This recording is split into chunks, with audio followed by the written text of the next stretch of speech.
আসসালামু আলাইকুম সবাইকে। আশা করি সবাই ভালো আছেন। সো আজকে আমরা 10টা শেয়ার নিয়ে কথা বলবো যেগুলো একদম বটমের দিকে অবস্থান করছে। সো অনেকেই বটমের শেয়ার পছন্দ করেন, তাদের জন্য এই শেয়ারগুলো গোল্ড মাইন হতে যাচ্ছে। সো জেড ক্যাটাগরির অনেক শেয়ার এই মুহূর্তে বটমে আছে, কিন্তু আজকে আমরা জেড ক্যাটাগরির কোনো শেয়ার নিয়ে কথা বলবো না। মোটামুটি ফান্ডামেন্টালি স্ট্রং এ এবং বি ক্যাটাগরির 10টা শেয়ার নিয়ে আমরা কথা বলবো, যেগুলো বটমের দিকে আছে এবং যে কোনো সময় এগুলো বটম থেকে একটা ভালো মুভমেন্টে আসতে পারে। সো প্রথমে আমাদের সামনে আছে লিন্ডেবিডি। লিন্ডেবিডি আমরা খুব মানে অনেক দিন থেকে আমরা দেখতেছি যে এইটা একদম 1800-কে টাচ করে সাস্টেইন করতে পারে নাই। এইটার ইকুইলিব্রিয়াম জোন ছিল মোটামুটি 1000-এর আশেপাশে। 1000-এর আশেপাশে এটা অনেকদিন সাস্টেইন করছে, এবং এর আগেও যদি আমরা দেখার চেষ্টা করি, লিন্ডেবিডি মোটামুটি 1000 থেকে 1200 টাকার মাঝখানে ঘোরাফেরা করতো। বাট একটু ফান্ডামেন্টাল এররের কারণে শেয়ারটা অনেকটা পড়ে গিয়েছে এবং বর্তমানে এইটা অবস্থান করতেছে আজকের প্রাইস 648 টাকা। কিন্তু এইটার খুব স্ট্রং একটা সাপোর্ট আমরা দেখতে পাচ্ছি মোটামুটি এই 618 থেকে 633 টাকার মধ্যে। এটা যদি আমরা একটু মান্থলি চার্টে দেখি তাহলে আমরা খুব ক্লিয়ারলি জিনিসটা দেখতে পারবো যে এর আগেও লিন্ডেবিডি যখন তার ইনিশিয়াল মুভমেন্ট স্টার্ট করেছিল, মার্কেট এই জায়গায় সাপোর্ট নিয়ে, যে জায়গাটাকে আমরা অর্ডার ব্লক বলতে পারি, আমরা ডিমান্ড জোন বলতে পারি, এই জায়গা থেকে মার্কেট অনেক স্ট্রং একটা মুভ করেছিল। সো মার্কেট আবার তার এই অর্ডার ব্লকের একদম কাছাকাছি অবস্থান করতেছে, এবং মার্কেট যখন বটম আউট হয় তখন আমরা কিছু সাইন দেখতে পারি। সাইনটা হচ্ছে মার্কেটে হঠাৎ করে তার সাপ্লাই অনেক বেড়ে যায়, মানে অনেকের কোড প্রায় খালি হওয়ার অবস্থা চলে আসে। তো এই সাপ্লাই যখন হঠাৎ করে নিচের দিকে কোনো একটা ডিমান্ড জোনে যখন সাপ্লাই অনেক বেড়ে যায় এবং তারপরে যদি মোটামুটি একটা ভালো ডিমান্ড চলে আসে, সো এই জায়গা থেকে most of the time market bottom out হয়ে যায়। সো এই জিনিসটা আমি আপনাদের কিছু স্টকে দেখাতে পারি। ওকে, আমি লিন্ডেবির দিয়ে এই জিনিসটা দেখাতে পারি। দেখেন, মার্কেট যখন নিচে আসতেছিল তখন যখন এই যে হুট করে মার্কেটের সাপ্লাই বেড়ে গেছে ডিমান্ড জোনে, মার্কেট এর থেকে আরেকটু নিচে আসছে, তারপরে মার্কেট যখন এখান থেকে মোটামুটি ডিমান্ড ক্রিয়েট হয়েছে, মার্কেট কিন্তু মোটামুটি একটা ইনিশিয়াল মুভমেন্ট কন্টিনিউ করেছে। এবং এই জিনিসটা মার্কেট যখন বটম আউট হয় তখন মোস্ট অফ দি স্টকের ক্ষেত্রে হয়। এটা আমি আপনাদের আরো কিছু স্টকে একটু পরে দেখাবো। সো সব মিলিয়ে লিন্ডিবিটি বেশ ভালো মনে হচ্ছে। এটা একটা ডিমান্ড জোনে আছে, প্লাস ডিমান্ড জোনের দিকে সাপ্লাই বাড়তেছে, which is a very good sign. So এইখান থেকে যদি মোটামুটি একটা ভালো ডিমান্ড জেনারেট হতে পারে তাহলে লিন্ডিবিটি তার ইনিশিয়াল মুভমেন্ট 750 পর্যন্ত যাবে। তারপরে মার্কেট কিছুদিন সাইডওয়েজ থাকতে পারে, তারপরে যদি 750-কে ব্রেক করতে পারে, এইটার সেকেন্ড রেজিস্ট্যান্স বা দ্বিতীয় গন্তব্য 840 হতে যাচ্ছে। সো লিন্ডিবিটিটা আপনারা নজরে রাখতে পারেন। এরপরে আমরা দেখব বেকন ফার্মা।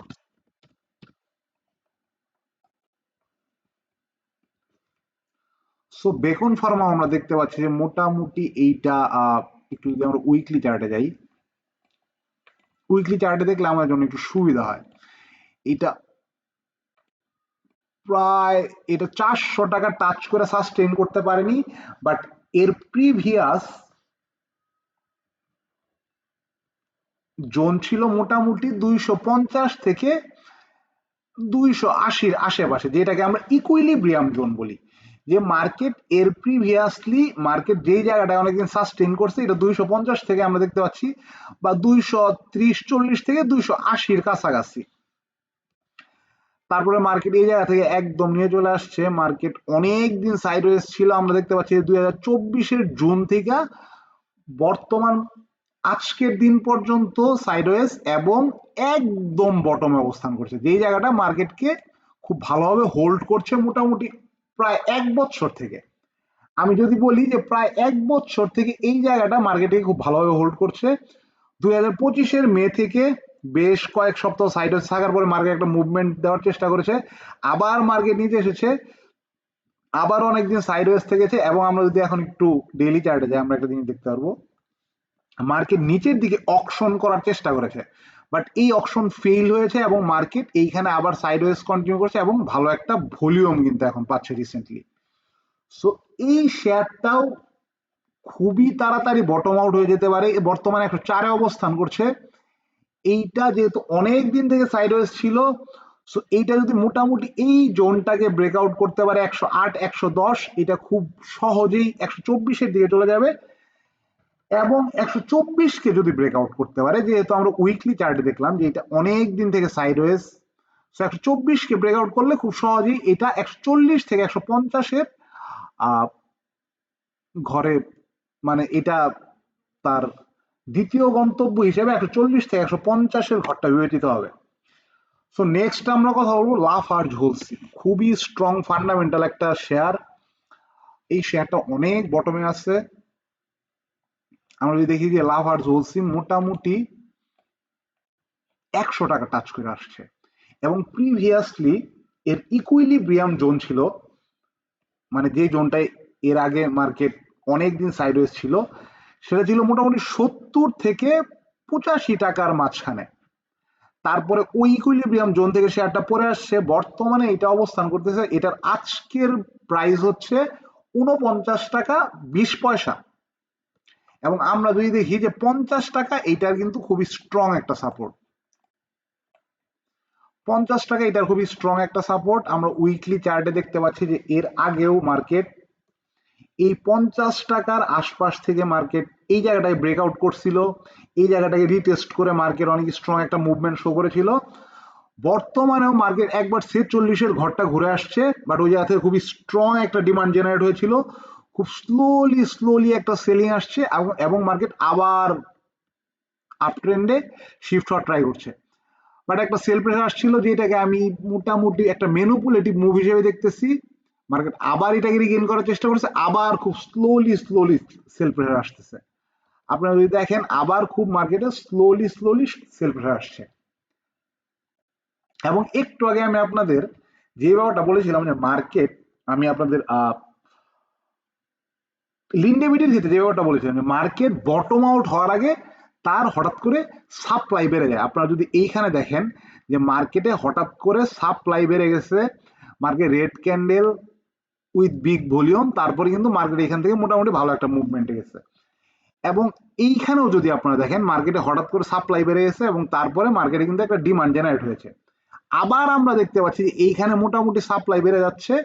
সো এইটা সম্ভবত 46 থেকে 48-এর দিকে সাপোর্ট নিয়ে ফেলবে, এবং সাপ্লাই আরেকটু বৃদ্ধি হইতে পারে। তারপরে যে কোনো একটা ডিমান্ডের ক্যান্ডেলে আপনারা এই স্টকটা দেখতে পারেন। এইটার প্রথম গন্তব্য হচ্ছে মোটামুটি 60 টাকা, এবং দ্বিতীয় গন্তব্য হচ্ছে 66 টাকা পর্যন্ত। সো আমরা বেকন দেখলাম, আমরা লাফার্জ হোলসিম দেখলাম, আমরা লিন্ডেবিটি দেখলাম, এরপরে আমরা দেখবো সিলভা।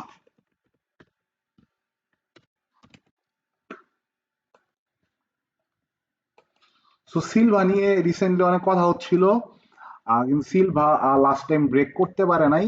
কিন্তু আমরা যদি দেখি, একটু আমরা প্রিভিয়াস রেকর্ডটা দেখার চেষ্টা করি, যে সিলভা যেহেতু নতুন শেয়ার, এটার আসলে হাই দেখা লাভ নাই আমাদের, কিন্তু এটার ইকুইলিব্রিয়াম জোনটা যদি আমরা দেখি, এটার ইকুইলিব্রিয়াম জোন হচ্ছে মোটামুটি 17 টাকা থেকে 24 টাকা পর্যন্ত। এইটা হচ্ছে এইটার মোটামুটি একটা ইকুইলিব্রিয়াম জোন। এবং ইকুইলিব্রিয়াম জোন কিন্তু মার্কেটে আমরা টেকনিক্যালি ফেয়ার ভ্যালু বলতে পারি, যে টেকনিক্যালি ইকুইলিব্রিয়াম জোন একটা ফেয়ার প্রাইস। এবং মার্কেট যদি ইকুইলিব্রিয়াম জোন থেকে অনেক উপরে চলে যায়, তাহলে মার্কেট ওই স্টকটা তার প্রাইসকে ইকুইলিব্রিয়াম জোনের দিকে টাইনা আনে। এইটা যদি একটা স্টকের ইকুইলিব্রিয়াম জোন হয়, এই স্টকটা যদি ইকুইলিব্রিয়াম থেকে অনেক উপরে চলে যায়, তাহলে এইটা যেহেতু এটার একটা ফেয়ার ভ্যালু বা ফেয়ার প্রাইস, আমরা যেটাই বলি, যেহেতু টেকনিক্যালি আমরা ভ্যালু বলতে পারি না, আমাদের প্রাইসই বলতে হয়। সো ইকুইলিব্রিয়াম জোনটা মার্কেটকে টেনে আনার চেষ্টা করে, তারপর আবার মার্কেট ইকুইলিব্রিয়াম থাকার চেষ্টা করে, আবার যদি মার্কেট এখান থেকে অনেক নিচে চলে আসে, আবার এই ইকুইলিব্রিয়াম জোনটা মার্কেটকে টেনে আনার চেষ্টা করে। সো মার্কেট বারবার এই ইকুইলিব্রিয়াম জোন থেকে মার্কেট একবার ব্রেকআউট করে, তারপর ওইখানে সাপ্লাই আসে, মার্কেট আবার ইকুইলিব্রিয়াম জোনে মার্কেট সাস্টেইন করার চেষ্টা করে, ব্রেকডাউন করে, ডিমান্ড আসে, আবার ইকুইলিব্রিয়াম জোনে সাস্টেইন করার চেষ্টা করে। সো এইটা হচ্ছে আমাদের স্টক মার্কেটে প্রাইস মুভমেন্টের একটা ধর্ম। ইকুইলিব্রিয়াম জোন থেকে মার্কেট অনেক নিচে পড়ে আসছে। আমরা দেখতে পাচ্ছি সিলভার প্রায় এটা চলে আসছে 10 টাকার ঘরে বর্তমানে। এটার আজকের প্রাইস হচ্ছে 10 টাকা 10 পয়সা। কিন্তু আমরা দেখতে পাচ্ছি বারবার এইটা এই যে 8 টাকা 80 পয়সা থেকে মোটামুটি 10 টাকার মধ্যে সাপোর্ট নিচ্ছে, এবং এটা একবার এই জোনে হিট করছে, সেকেন্ড টাইম আবার মোটামুটি এই চ্যানেলে শিফট হওয়ার ট্রাই করছিল, বাট এখানে একটা ছোট্ট ফেক ডাউন বলতে পারি আমরা। তারপরে মার্কেট আবার এই জোনে স্টেবল হয়েছে এবং মার্কেট আবার কিন্তু একটা স্ট্রং মোমেন্টাম কন্টিনিউ করার চেষ্টা করছে। এবং আমরা যদি ডেইলি চার্টে যাই, আমরা এইখানেও দেখতে পাচ্ছি যে এইটা নিচের দিকে হঠাৎ করে সাপ্লাই বৃদ্ধি পাচ্ছে। সো এই সাপ্লাইটা যদি আরেকটু বাড়ে এবং মার্কেট এই জোন থেকে যদি কোনো ডিমান্ড জেনারেট হয়, তাহলে এইটা এই সিলভার পিএইচএল এর ফার্স্ট গন্তব্য হচ্ছে 14 টাকা এবং সেকেন্ড গন্তব্য হচ্ছে, এখানে যদি আমরা দেখার চেষ্টা করি, এর প্রিভিয়াস ইকুইলিব্রিয়াম জোন যেটা 17 টাকার আশেপাশে। সো যেহেতু এই জোন থেকে মার্কেট বেশ কয়েকবার সাপোর্ট নিছে এবং এইবারও সাপোর্ট নিয়ে যদি কোনো ডিমান্ড জেনারেট হয়ে যায় এই জোন থেকে, খুব ভালো রকমের সম্ভাবনা আছে এটা 14 টাকাকে ব্রেক করতে পারে, এবং এটা এটার সেকেন্ড গন্তব্য 16 থেকে 17 টাকার আশেপাশে চলে যেতে পারে। সো আমাদের নেক্সট স্টক হচ্ছে fake deal, far east. So fake ডিলে আমরা দেখতে পাচ্ছি ফেক ডিল অনেক দিন থেকে সেম রেঞ্জে ঘোরাফেরা করছে। ফেক ডিল কিন্তু এই রেঞ্জে ঘোরাফেরা করছে, একবার এই রেঞ্জের বাইরে চলে আসছিল, মার্কেট অনেকদিন এই রেঞ্জে থাকারও চেষ্টা করছে, বাট আবার মার্কেট কিন্তু এই রেঞ্জের মাঝখানে ঢুকে পড়ছে। এবং মার্কেট এইখানে আমরা দেখতে পাচ্ছি যে একবার গ্যাপ আপ দিছিল, এইবার গ্যাপ ডাউন দিছে, এই জোনে মার্কেট স্টে করতেছে। এবং আমরা যদি দেখি এই জোনটাকে রিসেন্টলি ব্রেক করার চেষ্টা করতেছে, মার্কেট রিসেন্টলি এই জোনটাকে ব্রেক করার চেষ্টা করতেছে, কিন্তু ফার্স্ট চান্সে ব্রেক করতে পারে নাই। এবং আমরা দেখতে পাচ্ছি যে মার্কেটে ডিমান্ড জোনে সাপ্লাই জেনারেট হচ্ছে। সো ডিমান্ড জোনে যদি সাপ্লাই জেনারেট হতে থাকে, এই সাপ্লাইটা যদি মোটামুটি এই ভলিউমটা যদি ধরে রাখতে পারে এবং তারপরে যদি মোটামুটি এখান থেকে একটা ডিমান্ড জেনারেট হয়, এটার খুব ভালো রকমের সম্ভাবনা আছে। মিনিমাম 18 টাকা এটার প্রথম গন্তব্য এবং দ্বিতীয় গন্তব্য হতে পারে 20 টাকার কাছাকাছি। মানে তার প্রিভিয়াস ইকুইলিব্রিয়াম জোনটা, ইকুইলিব্রিয়াম জোনের লো এবং হাই এটার প্রথম এবং দ্বিতীয় গন্তব্য হতে পারে। এর প্রিভিয়াস ইকুইলিব্রিয়াম জোনটা ছিল এই অঞ্চলটা, সো এটা লো হতে পারে এবং এই গ্যাপটা মার্কেট ফিল আপ করতে পারে। যেহেতু এই গ্যাপের নিচে অনেক দিন মার্কেট সাস্টেন করেছে এবং এই গ্যাপকে ব্রেক করার চেষ্টা করছে এবং ডিমান্ড জোনে মার্কেট সাপ্লাই পাচ্ছে। সো এই ডিমান্ড জোন থেকে যদি আরেকবার ডিমান্ড জেনারেট হয়ে যায়, তাহলে এই মিনিমাম এই ইকুইলিব্রিয়াম জোনের লোকে মার্কেট তার প্রথম গন্তব্য হিসেবে টাচ করতে যাবে, যেটা 18 টাকা, এবং দ্বিতীয় গন্তব্য 20 টাকার আশেপাশে হতে পারে। সো ফেক ডিলের পরে আমরা দেখব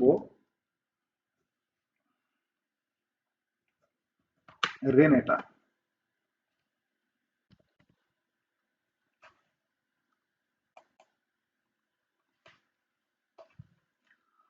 ওকে, সো রেনেটাও একটা ফান্ডামেন্টাল ইস্যুর কারণে অনেক নিয়ে চলে আসছে। আমরা দেখতে পাচ্ছি যে রেনেটা এর আগে প্রায় 1300-কে টাচ করে আসছে, এবং আমরা যদি বলি এটার ইকুইলিব্রিয়াম জোন ছিল মোটামুটি এই অঞ্চলটা, মোটামুটি এই অঞ্চলটা যেটা 600 থেকে 700-র কাছাকাছি, এবং তার নিচে এটা এর মাঝখানে একটা ইকুইলিব্রিয়াম জোন ক্রিয়েট করেছিল মোটামুটি 480 থেকে 520 পর্যন্ত। তারপর আবার মার্কেট ওই জায়গা থেকে অনেকটা নিয়ে চলে আসছে, এবং মার্কেট এই জায়গাটায় মোটামুটি মার্কেট সাপোর্ট নিয়ে ফেলছে। এই জায়গাটায় কিছুদিন থাকার পরে মার্কেট প্রপার একটা ইউ শেপ রিকভারি দিচ্ছে, মার্কেট আবার তার এই জোনটাকে টেস্ট করতে আসছে। সো খুব ভালো রকমের সম্ভাবনা আছে এইবারও যদি 400 থেকে ডিমান্ড জেনারেট হয়, তাহলে এটা মিনিমাম প্রথম টার্গেট 450 এবং সেকেন্ড টার্গেট 480 থেকে 500-র আশেপাশে এটা চলে যাবে। এবং আমরা যদি বলি যে এটা আর একটু যদি বেটার করে, পুরা গ্যাপটা তো ফিল আপ করার সম্ভাবনা আছেই সামনে, কিন্তু এই মুহূর্তে গ্যাপটা যদি ফিল আপ নাও করে এটার ইকুইলিব্রিয়াম জোনের হাই কেউ টাচ করে আসতে পারে, যেটা মোটামুটি আমরা দেখতে পাচ্ছি 525-এর আশেপাশে। সো এইটা আসলে তিনটা টার্গেট আছে, এটা যদি 400 থেকে আবার ডিমান্ড জেনারেট হয় তাহলে এটা প্রথমে 450, তারপরে 480, তারপরে 525 টাকা, এই তিনটা রেজিস্ট্যান্স এইখানে কাজ করতে পারে। তারপর আমরা একটু দেখবো আইসিবি।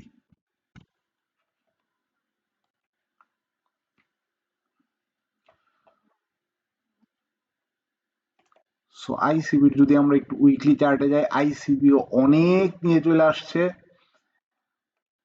এই স্টকটা এক সময় এটার ইকুইলিব্রিয়াম জোন ছিল মোটামুটি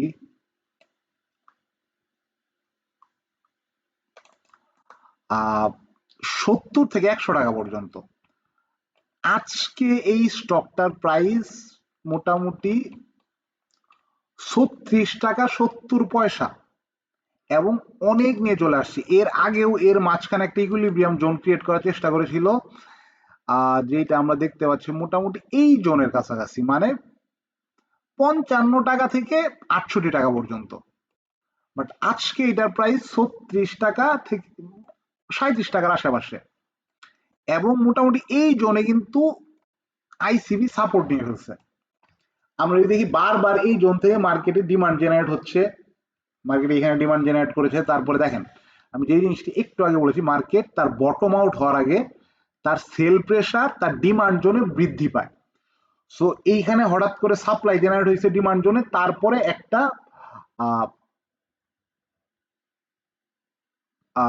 ডিমান্ডের সাথে সাথে এটা কিন্তু মোটামুটি ভালো একটা মুভমেন্ট করে এসেছে। মার্কেট এইবার আবার স্লোলি স্লোলি স্লোলি স্লোলি নিচের দিকে আসছে, এবং ডিমান্ড জোনে আবার কিন্তু মোটামুটি একটা সাপ্লাই জেনারেট হচ্ছে, এবং এই জায়গা থেকে আবার ডিমান্ডও ক্রিয়েট হচ্ছে। সো এখান থেকে যদি আরেকটু ডিমান্ড ক্রিয়েট হয়, খুব ভালো রকমের সম্ভাবনা আছে আইসিবি মোটামুটি তার ফার্স্ট টার্গেট, ওকে আইসিবি টার্গেট জোনটা আমি মার্ক করি না, মার্ক করে ফেলি এখানে। আইসিবি মোটামুটি তার ফার্স্ট টার্গেট 48 থেকে 50 টাকার আশেপাশে, এবং সেকেন্ড টার্গেট যদি বলি আমরা 55-56 টাকার আশেপাশে। সো বেশ বড় সড়ো মুভমেন্ট করতে পারে, এবং অনেকটা বটমের দিকে আছে। এবং এর মাঝখানে যদি যেহেতু এটা অনেক বড় বড় টার্গেট, এর মাঝখানে যদি আমার কোনো টার্গেট বলতে হয় তাহলে এটা এই গ্যাপটার আশেপাশে, যেটা 44 থেকে 45 টাকার মাঝখানে। সো অনেক বড় টার্গেট আছে, এবং এইটার সাপোর্ট কিন্তু একটু নিচেই। বর্তমানে এটা 37 টাকা অবস্থান করতেছে, 35 টাকার দিকে মোটামুটি এটা খুবই স্ট্রং সাপোর্ট আছে, এবং বর্তমানে যেই জায়গায় অবস্থান করতেছে এই একদম এই এক্সাক্ট প্রাইসের 1 টাকা নিচেই এটার আবার আরেকটা স্ট্রং সাপোর্ট আছে। সো সাপোর্ট জোন একদম বর্তমান প্রাইস ঘেঁষা অবস্থায় আছে, এবং এটার রেজিস্ট্যান্স মোটামুটি বেশ অনেকটাই দূরে। এখানে যদি আমরা দেখি প্রথম রেজিস্ট্যান্স 21-22%, এবং দ্বিতীয় রেজিস্ট্যান্স মোটামুটি 34%-এর আশেপাশে। এরপরে আমরা দেখব প্রিমিয়ার ব্যাংক। সো ব্যাংকের অনেকগুলো ভালো ভালো ব্যাংক আছে, বাট প্রিমিয়ার ব্যাংকটা অনেক বটমে অবস্থান করতেছে। দ্যাটস ওয়াই আমার কাছে প্রিমিয়ার ব্যাংকটা এই মুহূর্তে বেশ লুক্রেটিভ মনে হচ্ছে। সো প্রিমিয়ার ব্যাংকের আজকের প্রাইস 4 টাকা 50 পয়সা, এইটা এক সময় অবস্থান করত অনেক উপরে। এটার দুইটা ইকুইলিব্রিয়াম জোন, আমরা উপরের জোনটা দেখবো না, এটা মোটামুটি 15 টাকা 16 টাকার 15 টাকা 50 পয়সা টাচ করে আসছে। বাট এক সময় এটার ইকুইলিব্রিয়াম জোনটা ছিল এই জোনটা, যেটা 8 টাকা থেকে 10 টাকার মাঝখানে। কিন্তু বর্তমানে এইটার প্রাইস 4 টাকা 50 পয়সা, কিন্তু এইটার এর আগেও আমরা দেখেছি যে এই জায়গা থেকে স্ট্রং ডিমান্ড জেনারেট হয়েছে, এই জায়গা থেকে স্ট্রং ডিমান্ড জেনারেট হয়েছে, এবং মার্কেট খুব স্লোলি স্লোলি স্লোলি স্লোলি আবার তার ডিমান্ড জোনে আসছে, এবং ডিমান্ড জোনে হঠাৎ করে তার সাপ্লাই কিন্তু একটু বৃদ্ধি পাচ্ছে। সো এইটা মার্কেটের বটম আউট হওয়ার জন্য খুবই ভালো সাইন। সো এই প্রিমিয়ার ব্যাংকেও আমাদের আহ, খুব রিসেন্টলি বটম আউট হইতে পারে এই 4 টাকা 10 পয়সা থেকে 4 টাকা 30 পয়সার মাঝখানে, এবং এইটার প্রথম টার্গেট 6 টাকা 30 পয়সা হতে পারে এবং দ্বিতীয় টার্গেট 7 টাকা 50 পয়সার আশেপাশে হতে পারে, যেটা আমাদের প্রিভিয়াস ইকুইলিব্রিয়াম জোনের লোয়ার জোনটা। এবং আমরা যদি দেখি এই জায়গায় মার্কেটের একটা ইকুইলিব্রিয়াম জোন ছিল। সো আমরা বলতে পারি মার্কেটের এই মাঝখানের ইকুইলিব্রিয়াম জোনটার হাই হচ্ছে এটার সেকেন্ড টার্গেট 7 টাকা 50 পয়সা, এবং লো হচ্ছে এটার ফার্স্ট টার্গেট 6 টাকা 30 পয়সা থেকে 6 টাকা 50 পয়সা বলতে পারেন। ওকে, সো আমাদের থার্ড স্টক হচ্ছে লঙ্কা বাংলা। সো ফিন্যান্সের অনেক জাঙ্কি স্টক অনেক বড় বড় মুভমেন্ট করেছে, কিন্তু লঙ্কা বাংলাটা মোটামুটি ভালো ফান্ডামেন্টাল স্টক, কিন্তু এই স্টকটার এখনো ভালো মুভমেন্ট আসে নাই এবং একদম বটমের দিকে আছে। সো আমরা যদি উইকলি চার্টে দেখি এই স্টকটা মোটামুটি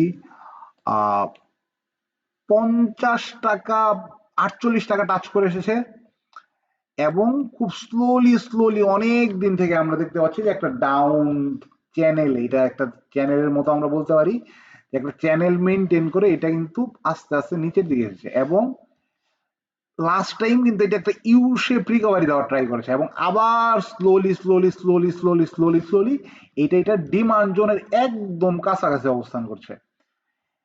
আজকের দিনে লঙ্কা বাংলার প্রাইস হচ্ছে 13 টাকা 70 পয়সা, এবং এটার খুবই স্ট্রং ডিমান্ড জোনটা হচ্ছে 12 টাকা 70 পয়সা থেকে 13 টাকা 20 পয়সার আশেপাশে। এর আগেও আমরা দেখতে পাচ্ছি যে এইটা মোটামুটি এইখান থেকে ডিমান্ড জেনারেট হওয়ার পরে ভালো একটা মুভমেন্টে যাওয়ার চেষ্টা করেছে, এবং এইবার এবং মোটামুটি কিন্তু একটা আপ ট্রেন্ডের মতো কনভার্ট হয়েছিল। সো এই জায়গা থেকে ডিমান্ড জেনারেট যদি হয়, এই জায়গা থেকে যদি আবারও ডিমান্ড জেনারেট হয়, এইটার উপরে মোটামুটি অনেকটাই স্পেস আছে। এটার ফার্স্ট টার্গেট হতে পারে 17 টাকা, সেকেন্ড টার্গেট হতে পারে 19 টাকা। ওকে, তারপরে আমরা একটা এক্সট্রা স্টক দেখবো। এটাকে এক্সট্রা বলতেছি এই কারণে, কারণ এই সেগমেন্টটা মোটামুটি প্লে করে গিয়েছে, বাট তারপরেও এই স্টকটা খুব একটা প্লে করে নাই এবং অনেকটা কম টাকায় পাওয়া যাচ্ছে। এটা হচ্ছে অগ্রণী ইন্স্যুরেন্স। সো অগ্রণী ইন্স্যুরেন্স আমরা দেখতে পাচ্ছি যে এখনো মোটামুটি অনেকটাই নিচে আছে। ইন্স্যুরেন্সের মোস্ট অফ দ্য ইন্স্যুরেন্স মোটামুটি তার বটম আউট হয়ে বেশ অনেকটা উপরে অবস্থান করছে, বাট অগ্রণী ইন্স্যুরেন্স অনেকটা নিচে আছে এবং খুব ভালো পজিশনে আছে। আমরা যদি দেখি যে অগ্রণী ইন্স্যুরেন্স মোটামুটি এইটাও অনেকটা চ্যানেল আকারে নিচে আসছে, অনেকটা চ্যানেলের মতো ডাউন সাইডে কনভার্ট হয়েছে। তারপর যেহেতু বর্তমানে ইন্স্যুরেন্সে প্লে হচ্ছে, এইটা এখনো সেইভাবে প্লে হয় নাই, ভলিউম জেনারেট হচ্ছে। আমরা দেখতে পাচ্ছি যে এইখানে এর এর প্রিভিয়াসলিও এইখানে এই সেম জায়গায় ভলিউম জেনারেট হয়েছিল, বর্তমানেও এই জায়গায় ভলিউম জেনারেট হচ্ছে। সো যদি এই জোনটাকে ব্রেক করতে পারে, খুব ইজিলি এইটা 29 টাকা থেকে 30 টাকার ঘরে চলে যাবে। আর যদি ইন্স্যুরেন্স সেক্টরের মুভমেন্ট কন্টিনিউ থাকে, তাহলে এটা আমরা নিয়ার ফিউচারে 33 টাকা থেকে 34 টাকার মধ্যেও দেখতে পারি। তো এই ছিল মোটামুটি আজকের ভিডিও। অনেকেই আপনারা বটমের স্টক চুজ করেন, রিস্ক নিতে যান না। সো তাদের জন্য এই এই ওয়াচ লিস্টটা আই থিঙ্ক যে অনেক হেল্পফুল হবে। সো ধন্যবাদ, সবাই ভালো থাকবেন। আসসালামু আলাইকুম, আল্লাহ হাফেজ।